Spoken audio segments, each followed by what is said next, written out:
Bonjour Bruxelles, une dose d'humour. Bonjour Lola Destienne. Bonjour Fabrice, bonjour Charlotte. Bonjour. Merci d'être avec nous. De quoi on parle ce matin? Alors, déjà, je tiens à dire que ça va pas super bien Ah aujourd'hui. non. Aïe aïe aïe. Oui, je me sens comme une punaise de lit qui a loupé son arrêt de métro. C'est la fin d'une époque, un temps qu'on pensait infini. Pourtant, ces derniers temps, je vois fleurir partout sur Facebook des statuts de personnes qui prennent leur pouce, appuient longuement et avec courage sur l'écran de leur smartphone, voient l'icône gigoter et suppriment Twitter. Ouais.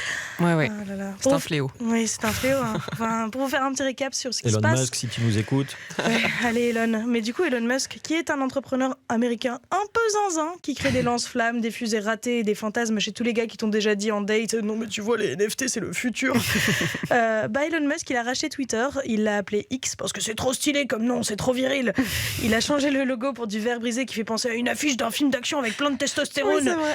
Voilà. Et depuis quelques temps, surtout, Elon Musk se découvre un peu plus pétain que poutou. Voilà. Enfin, je vais essayer de le dire d'une manière un peu moins subtile. C'est un peu un nazi par affiliation. Et, il est pas nazi, mais il suit plein de nazis. Il répond aux tweets des nazis. Quand un nazi lui dit « Ouin, ouin, une femme m'a accusé d'agression sexuelle », il dit « Je vais investiguer ». Oui, une minute dans la chronique et je confirme déjà la loi de Godwin, qui indique plus une discussion en ligne se prolonge, plus la probabilité d'y trouver une comparaison impliquant les nazis ou Adolf Hitler s'approche.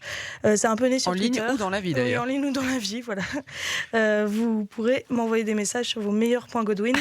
Mais c'est un peu né sur Twitter, hein, je reste dans le thème. Mais supprimer Twitter, c'est un peu le nouvel acte militant 2.0 de 2023. On avait connu le carré noir contre le racisme systémique. Aujourd'hui, on supprime Twitter. Ah là là, on a des super méthodes contre l'extrême droite. Hein. Répondez donc à ça, les nazis. Vous avez le seum. Hein. Arrêtez tout, je crée un hashtag. Personnellement, je respecte. Hein, je salue l'action. C'est toujours mieux que de ne rien faire, mais je vais pas distribuer des gommettes en forme de petits oiseaux bleus sur le front, à défaut de l'avoir dans ton tel. Mais je suis sur Twitter depuis que j'ai 14 ans, ce qui explique sans doute beaucoup de choses. Et je peux vous dire que j'en ai vu des dingueries. Hein. Supprimer Twitter en 2023 en disant « Mais qui pouvait prédire que ça allait finir comme ça ?»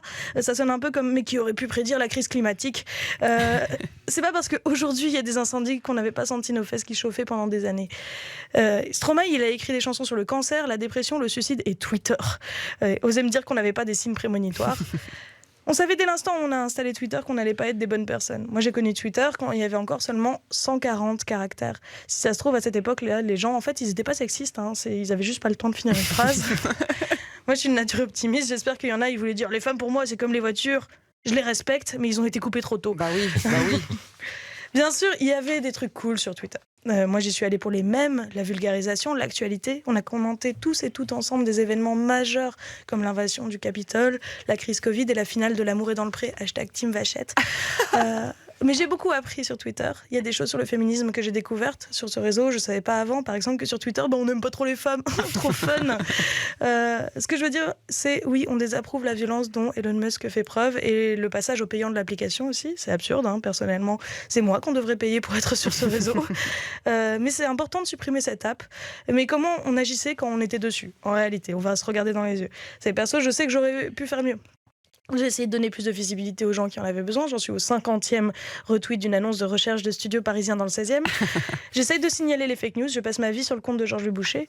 Et quand je poste, j'essaye de faire une blague drôle. Et s'il y a moins de 3 likes au bout de 5 minutes, je supprime. Hein. C'est altruiste. Pas du tout Qui parce n'était que... pas possible avant d'ailleurs. Supprimer? Ah si, modifier. On pourrait toujours Modifier, supprimer, mais il y a c'est toujours ça. quelqu'un qui retrouve ce qu'on a supprimé. Oui, c'est hein, c'est vrai. pas un bon conseil. Un screenshot est très très rapidement fait. Mais voilà, je supprime mon tweet qui a pas fait assez de likes. Hein. C'est altruiste, pas du tout parce que je suis terrifiée à l'idée de pas être aimée. Donnez-moi vos rires, je veux être aimée. On vous aime, Lola. Merci Fabrice. Oh waouh. Enfin bref, bye bye Twitter. T'auras pas fait de moi une bonne personne et te supprimer va peut-être pas améliorer les choses. Mais aujourd'hui, je te vois comme un ex. Parce que Ah oui, c'est marrant. Le Oui, nouveau oui, nom, c'est c'est marrant. X. Un ex un peu toxique avec qui je suis restée trop longtemps. Je fonce sur Instagram, #Team Vachette. Voilà, c'est quoi le pseudo de Lola Destienne sur Instagram? C'est Lola Destienne. Voilà, c'est aussi simple que ça. Voilà. Donc on doit pouvoir vous retrouver. On pourra vous retrouver aussi ce dimanche, Lola. Oui. Ouais. Ce dimanche, je présente un open mic au Petit Kings of Comedy où il n'y aura que des femmes et minorités de genre sur scène. C'est l'Atout Comedy Club, un collectif qu'on a co-créé avec Moana et Marine Sergent. Voilà, qu'on entend aussi de temps en temps Absolument. sur BX1. Donc on rappelle, c'est au Petit Kings, hein. Oui, à 17h et 19h. Voilà, et c'est ce dimanche. Donc c'est soit l'un, soit l'autre, ou on peut faire les deux. Oui, 17 et 19. les deux sont faisables. Ouais, Un marathon de fun. Merci Lola, merci d'avoir été avec nous. Pour ceux qui s'intéressent à Twitter, je signale, comme ça au passage, ce n'est pas prévu, mais je signale que ce sera le thème du débat de Plus d'actu demain soir.